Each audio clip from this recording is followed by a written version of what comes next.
Assalamualaikum warahmatullahi wabarakatuh. Selamat sore Medan. Kembali lagi dengan aku Molly dan juga Bang Tazli ya di acara yang sangat luar biasa ini.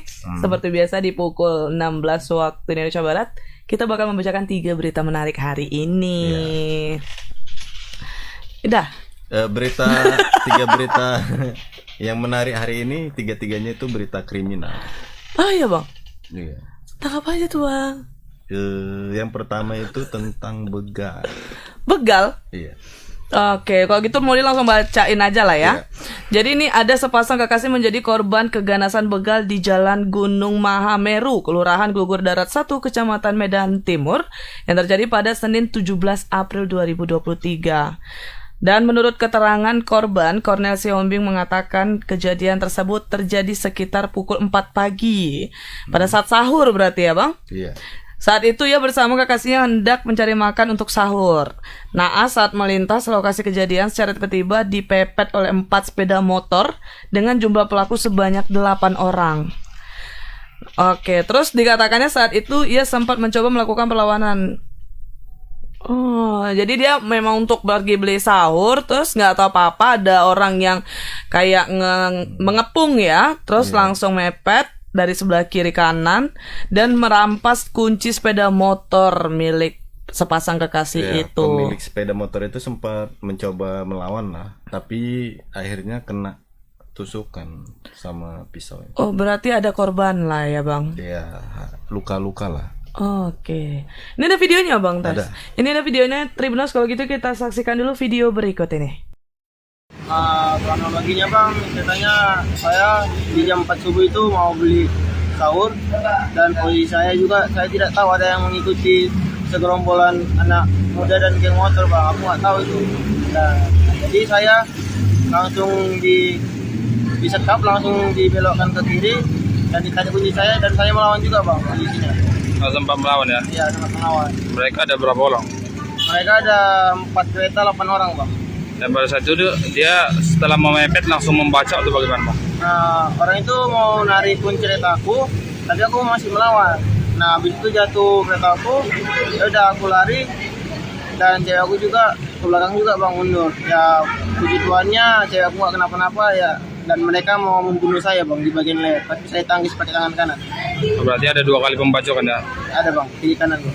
Untuk kerugian sendiri saat ini apa? Untuk saat ini Bang, luka yang bisa dibilang dalam dan 2 jahitan sebelah kanan, dan yang sebelah kiri itu luka biasa Bang. Dan yang diambil apa aja Bang? Yang diambil cuma kereta, KTP, sama kartu ATM BRI Bang. Itu posisi KTP sama ATM di mana Bang?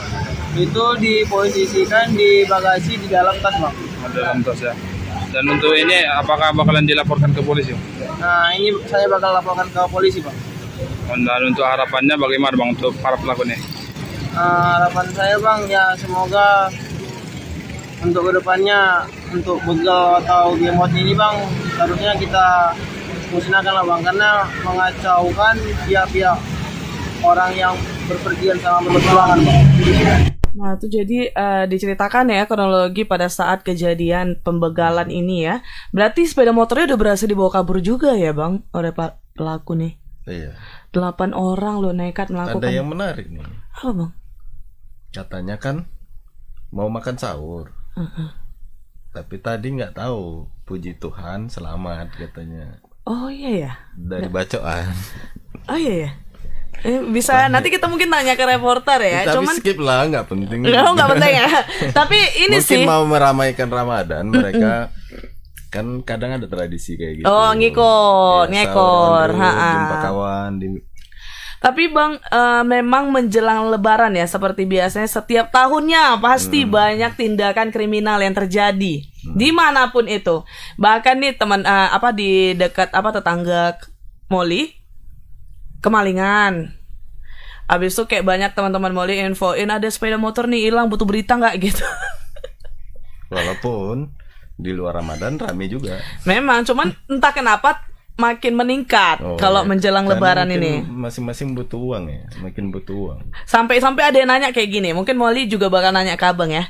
Apa sih yang buat mereka sampai nekat ngelakuin hal itu gitu? Ya faktor utamanya narkoba sih. Itu ya. Iya. Pasti itu ya bang. Iya. Bukan karena kayak misalnya kalau kan makin lebaran tuh makin meningkat tuh. Apa karena dia mau beli THR untuk ponaannya atau anaknya gitu? Ada kemungkinan untuk itu nggak sih? Ada, tapi itu kecil kali kemungkinan seperti itu. Oke deh, kalau gitu kita langsung aja ke reporter kita nih. Halo Bang Aprianto. Halo, selamat sore Kak Moli dan Bang Tazli. Selamat sore Bang. Silakan Bang Aprianto diceritakan secara lengkap bagaimana kronologi peristiwa pembegalan ini Bang. Ya Kak, selamat sore Tribuners. Tadi saya sempat menemui korban bernama Cornel Siombing bersama kekasihnya bernama Misda. Dia menceritakan kronologi tersebut terjadi pada dini hari tadi sekitar pukul 4, yang dimana dia hendak mencari makanan sahur. Pada saat itu dia tidak mengetahui ada segerombolan geng motor yang mengikuti dari belakang. Iya. Dan pada saat itu dia langsung dipepet oleh 4 sepeda motor dengan jumlah 8 pelaku. Pada saat itu para pelaku ini mencoba mencabut kunci si korban ini.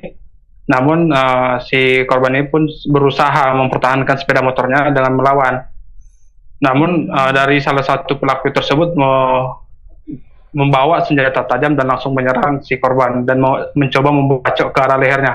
Yeah. Dan si korban ini pun sempat menghindar dan menangkis menggunakan tangannya, sehingga yang terkena bacokan tersebut tangannya sebelah kanan yang menyebabkan luka jahitan sebanyak 2 jahitan. Dan luka di tangan sebelah kiri juga terkena sabetan senjata tajam, Bang. Sorry Bang Aprianto, ini yang memberikan keterangan di sebelah ini itu adalah korban berarti ya? Iya, ini korban Kak. Dia bersama kekasihnya Kak. Kebetulan tadi saya mau menjawab rasa penasaran Bang Tazli. Mereka ini sepasang kekasih yang beda agama, Bang. Si cowok ini Nasrani dan ceweknya Muslim. Jadi seperti apa nih Bang kelanjutan dari kejadian pembegalan ini? Apakah korban sudah membuat laporan ke pihak kepolisian atau hanya berdoa saja? Ya Kak, pada saat kejadian pun si korban ini langsung ditolong polisi Kak. Kebetulan ada sejumlah warga yang melintas dan menolong mereka dan langsung menelpon polisi. Sehingga polisi juga yang membawa mereka ke rumah sakit untuk mendapat perawatan. Tadi saya sempat berkomunikasi kembali dengan korban. Saat ini mereka sedang mengupayakan CCTV Kak. Tadi mereka sudah cek lokasi namun tidak ada CCTV. Dan saat ini mereka ke kantor dinas perhubungan Kak untuk mencari CCTV yang lebih pasti Kak. Oke, berarti masih dalam proses untuk pencarian CCTV ya? Belum ada ya Bang, berarti CCTV yang sudah ada gitu ya. Kalau ada mungkin bisa minta sama korban untuk nge-share ke kita gitu ya kan. Terus Bang, ini dari 8 orang ini untuk identitas dari pihak kepolisian juga memang belum ada juga ya? Berarti Bang Aprianto? Tadi saya sempat konfirmasi ke Kapolsek Kak, dia mengaku memang belum bisa mengidentifikasi pelaku karena kan butuh bukti yang cukup kuat lagi, yaitu berupa CCTV yang dapat sebagai barang bukti untuk mencari identitas para pelaku Kak. Dan tadi pun dia menyebutkan kasus ini akan menjadi atensi dia untuk menyelesaikan kasus begal di Kecamatan Medan Timur Kak. Tapi untuk korban yang perempuan tidak sempat diserang ya Aprianto? Pas penyerangan tersebut si perempuan tersebut Bang langsung lompat dan lari menjauh dari kejadian tersebut Bang. Dan si cowok ini berusaha menyelamatkan sepeda motornya, sehingga dia pun mendapatkan 2 luka bacokan Bang di tangan kanan dan tangan kirinya. Oke, berarti untuk korban yang perempuan tidak ada mengalami luka ya, hanya yang laki-laki saja Bang Prianto, seperti itu ya? Baik. Iya Kak. Ya, silakan, ada yang mau disampaikan lagi? Si perempuan ini hanya mengalami trauma Kak. Tadi saya sempat melihat juga dia hanya terdiam dan lesu, mungkin trauma atas kejadian tersebut Kak. Baiklah, kalau gitu Bang Aprianto, kita tunggu ya Bang untuk kalau jika tiba-tiba ada udah ada barang buktinya ya, seperti CCTV-nya, terus identitas para pelakunya atau pelaku sudah berhasil ditangkap oleh pihak kepolisian, diinfokan Bang Aprianto. Siap Kak. Terima kasih Bang Aprianto atas laporannya. Selamat sore Aprianto. Selamat sore Bang Tazli dan Kak Moli. Ya. Oke. Kayak ada kawanku juga kayak gitu, dia yang cowoknya kan non muslim, cewek muslim, kadang sahur sama gitu. Memang Diantarkan. lagi tren mungkin ya. Enggak juga, bukan berarti tren. Cuma bilang aja. Oh iya, jadi ternyata baik ya cowoknya ya mau temani sahur. Cuman itu Bang, kalau setelah kita ngelihat nih situasi sahur, kalau dulu ya namanya apa sih bahasanya kalau misalnya sahur sampai pagi tuh lupa deh. Yang asmara subuh. asbuh. Jadi kalau dulu tuh asbuh tuh pasti rame.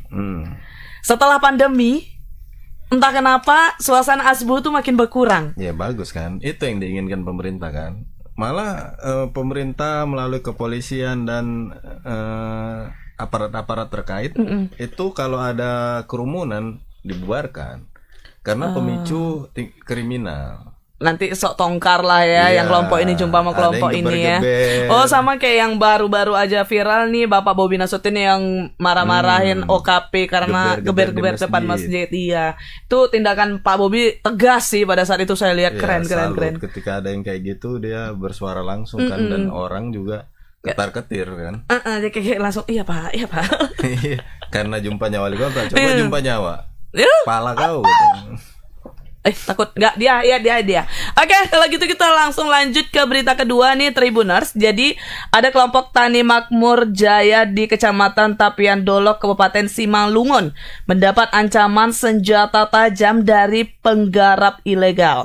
Jadi kejadiannya pada Senin 17 April ya kan? 17 April lah. Dari video yang beredar, operator traktor lari tunggang langgang saat dikejar penggarap dengan parang. Padahal kelompok Tani Makmur Jaya yang dipimpin Irma Siombing sendiri masih pengelola sah dari lahan ex Goodyear seluas 200 hektar. Irma mewakili kelompok Tani Makmur telah menyetorkan sebesar 100 juta rupiah ke kas negara berdasarkan surat keputusan Bupati Simalungun. Kalau memang udah ada surat keputusan yang sah, kenapa masih ada orang yang ngancam gitu ya Bang?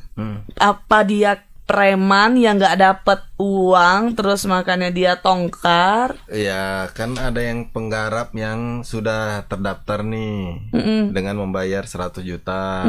Ada penggarap yang ilegal. Jadi mereka terkadang itu untuk penggarapan kan masing-masing mencari nih. Rupanya jumpa yang ilegal tadi malah melakukan pengancaman. Dia yang ilegal malah dia yang keras ya. Iya. Nah jadi hingga kini para petani dan juga dirinya si Irma nih ya terus dihalang-halangi dalam mengelola lahan tersebut, mulai dari adanya penggarapan ilegal tanpa administrasi hingga ASN pungli. Agak gawat berarti ya. Berarti ada yang backup juga ya. Terus bila ada kelompok tani ataupun penggarap per orang yang ingin menguasai lahan di Purbasari, dia tuh kayak silakan bawa dasar hukum yang jelas. Jangan kayak langsung ngancam, bawa senjata tajam. Jadi kalau memang penggarapnya telah memberikan kontribusi ke negara dan siapa yang memberikan hak mereka mengelola lahan. Jadi ya memang siapa yang punya hak dia lah yang berkuasa. Ya, sesuai dengan administrasinya. Kalau si Irma ini berarti dia memang merasa ini lahanku. Ya apalagi dia sudah bayar kan. Terus udah ada surat sahnya. Ini yang ilegal ini kalau memang dia merasa itu punya dia juga makanya dia keras sekali tunjukin gitu ya kan Bang. Ini ada videonya Tribuners, kita saksikan dulu video berikut ini.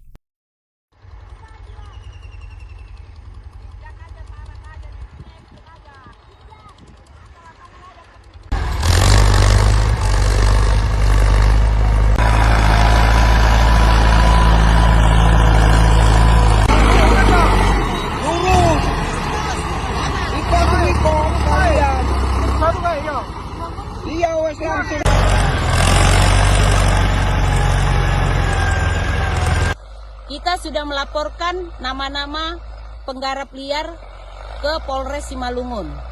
Surat pengaduan yang saya laporkan ini sudah kita terima dari Polres Tipikor Simalungun. Nah, selanjutnya kita tunggu bagaimana proses kepada penggarap-penggarap liar untuk diproses ke Polres Simalungun tindak pidana korupsi.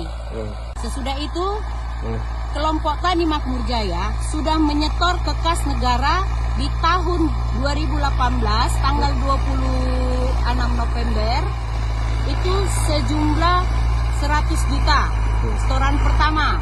Nah, di tahun 2023 tanggal 26 Januari Makmur Jaya sudah menyetor ke Bank Sumut dengan 5 juta.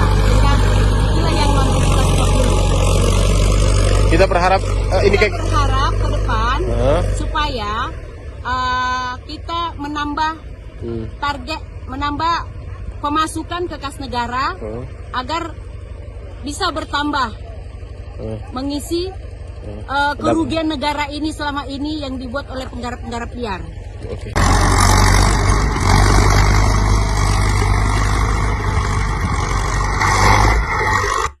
Oke, kalau gitu kita langsung aja nih ke reporter, ada Bang Alija. Halo Bang Alija. Halo Kak Molly dan Bang Tazli, selamat sore. Selamat sore. Alija. Semangat kali ya Bang. Bang, ini seperti apa Bang?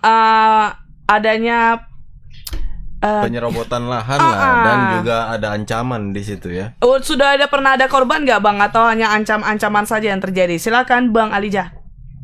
Ya, terima kasih Kak Molly. Tadi sebenarnya itu ada video cuplikan pas mau disabet pakai pedangnya ya Bang, yang dia lari. Tapi mungkin Iya Bang, nggak bahaya ditampilkan. kan? Tidak ramah di media sosial ya. Media sosial tidak ramah. Iya, padahal itu seru. Itu yang paling agak mendebarkan ya Kak. Gimana tadi Bang? Nah, Mungkin Abang bisa ceritakan videonya seperti apa, lalu Abang bisa menerangkan juga tentang dari Kronologi peristiwa ini. ceritanya. Silakan Bang Alija. Ya, jadi tadi siang sekitar pukul 10 saya di lahan areal ex Goodyear yang secara di atas kertas itu dikelola oleh kelompok tani Makmur Jaya ya. Bang, dikelola dari perjanjian kerjasama hak sewa tahun 2018 yang mana kelompok petani Makmur Jaya ini sudah menyetorkan ke kas negara itu sebesar 100 juta untuk 200 hektar. Nantinya dalam perjanjian itu ada kewajiban dari kelompok tani untuk menyetorkan. Itu era Bupati JR Saragi ya Bang. Iya. Kemudian seiring waktu sampai dengan Bupati yang sekarang ada muncul ya hambatan-hambatan yang dihadapi kelompok tani, mulai dari bakal menjadikan itu sebagai kawasan industri menengah, kemudian menjadikan itu lagi sebagai caplok-caplok di blok-blok untuk penggarap-penggarap kecil. Nah, ini menjadikan keberatan bagi kelompok tani Makmur Jaya karena mereka SK mereka belum dibatalkan begitu Bang Tasbi dan Kak Muli. Jadi mereka merasa keberatan, makanya tadi dengan rencananya siang tadi itu melakukan tindakan tegas dengan meratakan tanaman-tanaman ubi yang dicaplok-caplok penggarap. Nah, tiba-tiba tadi juga salah satu penggarap datang ingin membacok operator dari traktor milik kelompok tani Makmur Jaya. Begitu Bang Tasdi dan Kamoni. Ya, itu tadi kan sejak 2018. Biasanya itu kan 1 tahun diperpanjang, 1 tahun diperpanjang. Saat ini itu posisinya seperti apa gitu? Statusnya?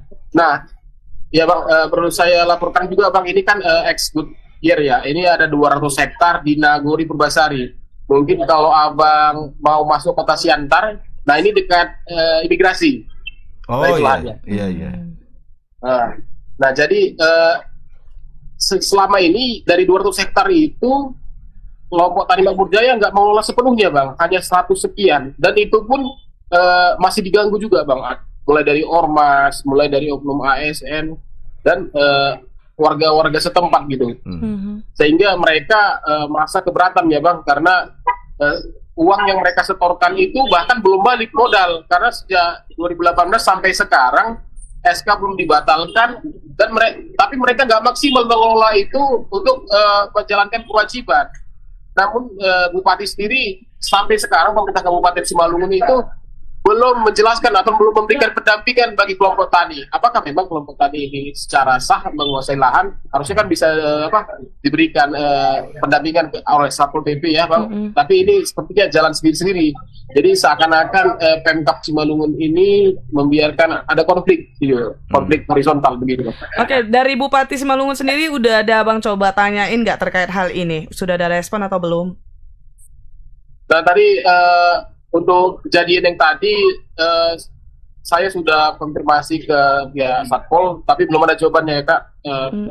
Belum ada memang dari Bupati sendiri baik Kominfo untuk menjelaskan duduk masalah ini dan memberikan legitimasi terhadap kelompok tani sebagai pengelola lahan sah. Karena memang berdasarkan SK yang dimiliki kelompok tani tidak ada tenggat waktu kapan mereka bakal menyerahkan begitu Kak, kembali ke Pemkab. Jadi, nah ini celah-celah ini yang dimanfaatkan oleh penggarap ormas maupun oknum-oknum ASN untuk masuk kemudian mencaplok-caplok kelompok tani. Jadi masih seperti kayak sengketa, padahal kelompok tani memiliki surat sehingga seperti yang video beredar itu ketua kelompok tani itu sudah melaporkan penggarap-penggarap liar ke Mapolres Simalungun. Begitu Bang Tasli dan Kak Hulu. Oke, berarti tadi sempat ada ancaman pembacokan juga ya dari abang yang bilang tadi itu, tapi tidak ada korban kan Bang? Tapi pasti bisa selamat ya supir operatornya. Dan kayaknya ini menjadi masalah lagi ya Kak, karena ke depan kayaknya nggak ada yang berani lagi tuh yang mau meratakan tanaman ubinya jadinya. Oh, karena udah ada ancaman seperti itu jadi takut ya Bang Aliza? Iya. Oke, baik. Kalau gitu kita tunggu Bang konfirmasi dari pihak Bupati, dari Kasat Reskrim Polres Simalungun juga ya untuk memberikan klarifikasi terkait bagaimana sebenarnya lahan ini ya. Ya, kemudian mungkin dari BPKAD-nya itu aset daerah itu bagaimana sih status pinjamnya itu, apa memang benar-benar tidak ada jangka waktunya gitu? Kok nggak jelas gini jatuhnya? Jadi jatuhnya rancu sehingga hampir seperti sengketa kan gitu. Kita tunggu untuk informasi lebih lanjutnya ya Bang Alija. Terima kasih atas laporannya. Ya, terima kasih Kak Moli dan Bang Tasli. Ya, selamat sore. Selamat sore Alija. Duh, yang bahkan yang itu yang ikut untuk memperebutkan itu nggak cuman kayak satu kelompok gitu doang kan, bahkan ASN juga ikut gitu. Karena mungkin mereka melihat peluang, tidak ada kejelasannya di suratnya kan Bang. Semua mau ambil bagian kan. Otomatis kan yang dirugikan itu ya pihak taninya. Apalagi sudah membayar 100 juta. Ini pihak-pihak pemerintah nih harusnya memberikan klarifikasi ya, seperti apa ya Bang, jangan sampai merugikan satu pihak, apalagi itu istilahnya kan untuk membiayai hidup pastinya kayak gitu kan Bang. Sayang ya kalau sampai dia nggak berani nih untuk menggarap lahannya sendiri.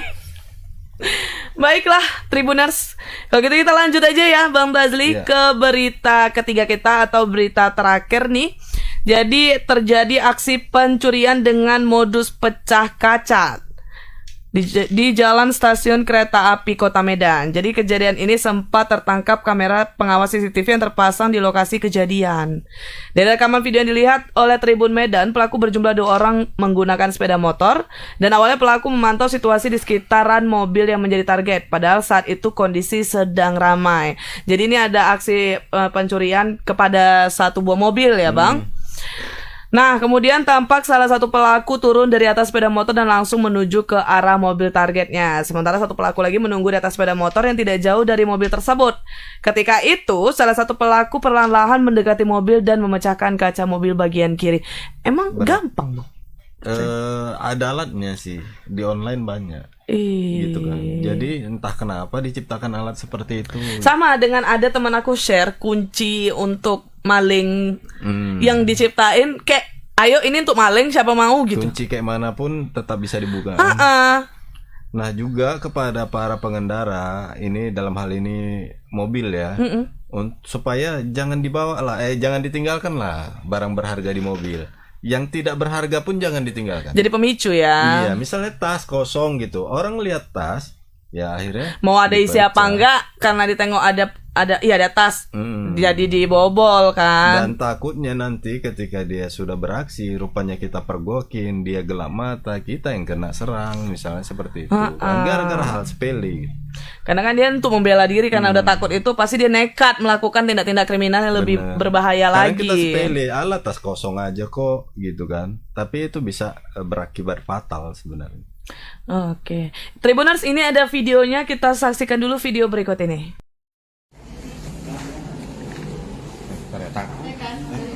Ini dia nungguin bapak ini kayaknya, bapak parkir ini. Oh, udah kesana tuh. Iya.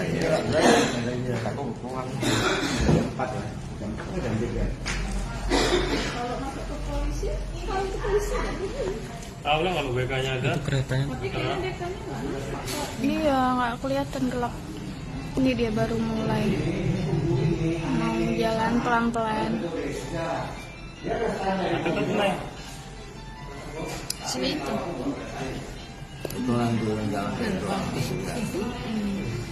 Oh itu deh. Iya. Itu kawan. Itu kereta me. Kereta apa tuh Vario ya? Iya, BK-nya aja yang nyala. Samping ada juga nih. Ah itu dia. Lari dia. Samping deh.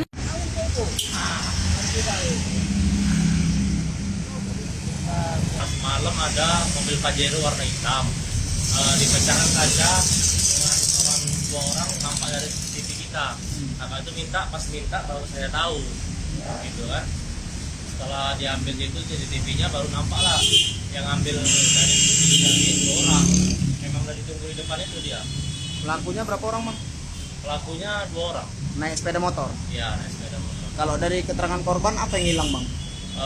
Uang tunai sih.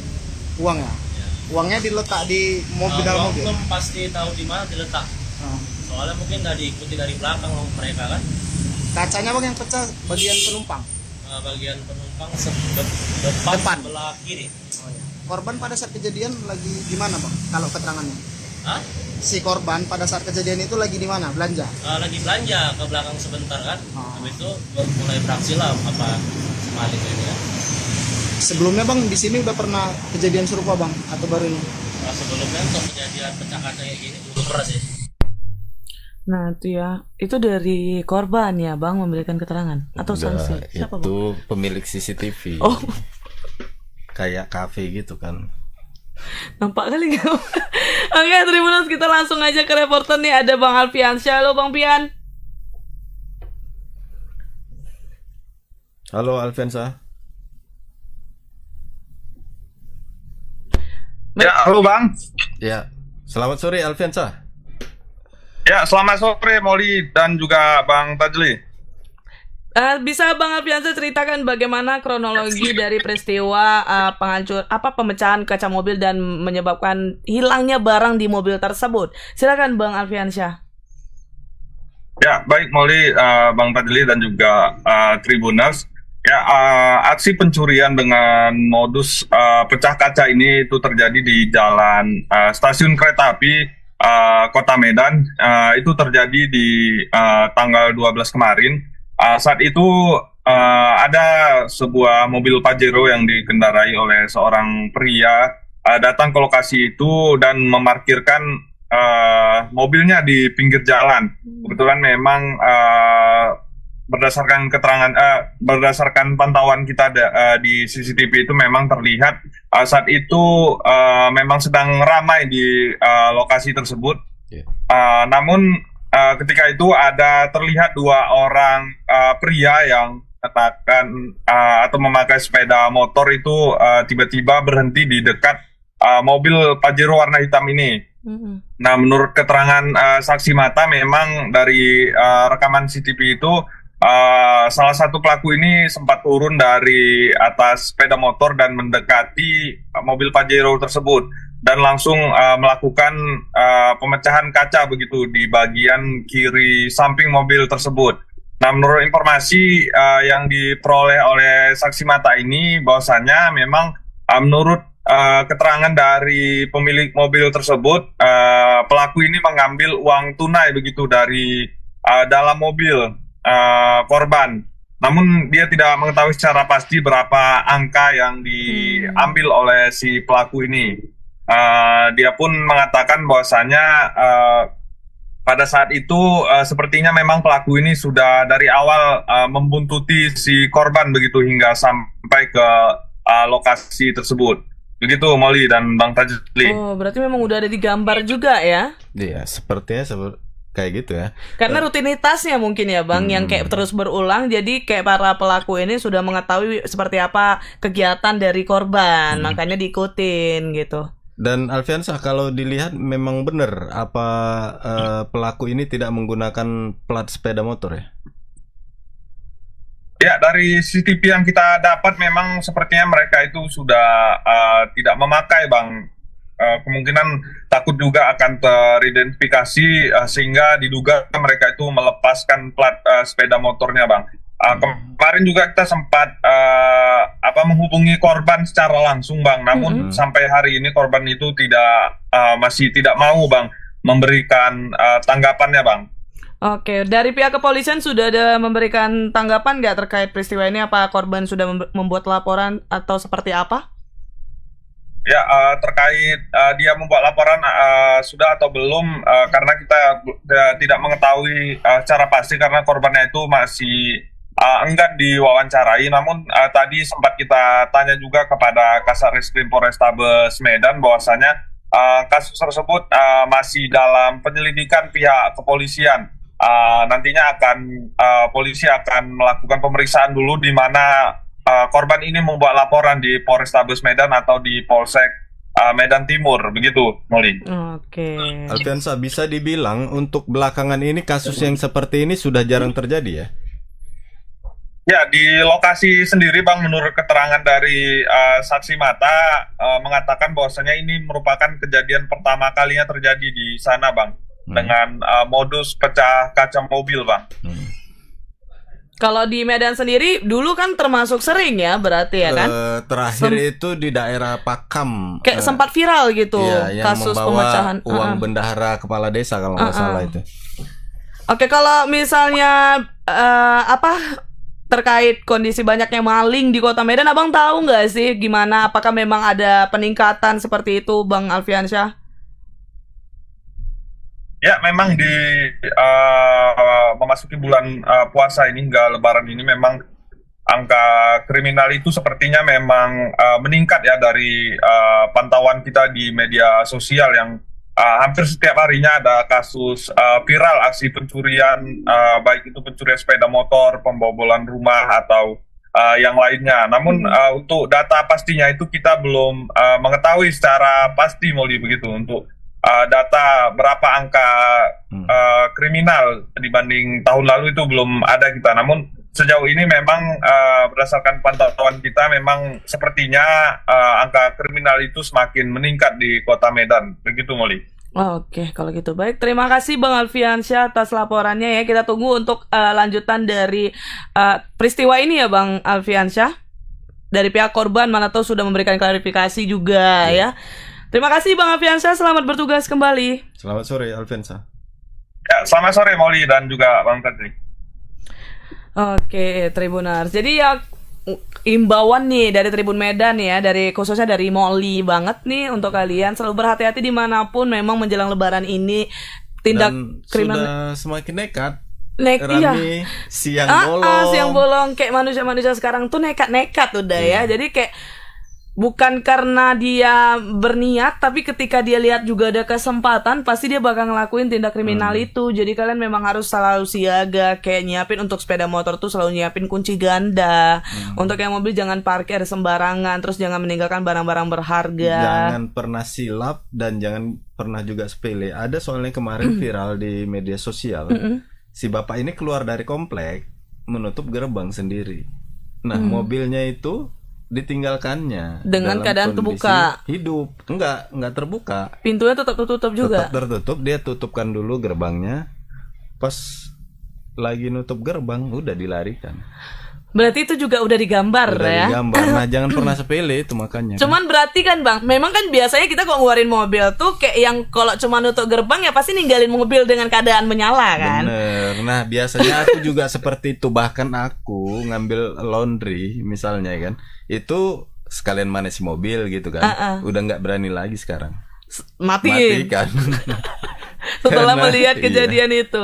Ya pokoknya selalu berhati-hati, itu bener tuh kata Bang Tazli, jangan sepele ya. Apalagi kan mau Lebaran, kita bakal berkumpul keluarga, jangan ada suatu masalah, supaya nanti ketika berkumpul yang diceritakan tuh hal-hal baik, menyenangkan, jangan yang menyedihkan gitu ya. Buat Tribuners juga kami ngucapin ya, karena minggu depan kita udah pasti udah Lebaran ya Bang, jadi kita nggak bakal bertemu nih untuk minggu depan. Buat Tribuners siapapun yang merayakan, selamat merayakan Idul Fitri. Kemenangan ya. Idul Fitri berapa Hijriah? Lupa. Ya, 1444 Hijriah. ada yang ngasih contean, lupa Tribuners ya, bulan puasa biasa.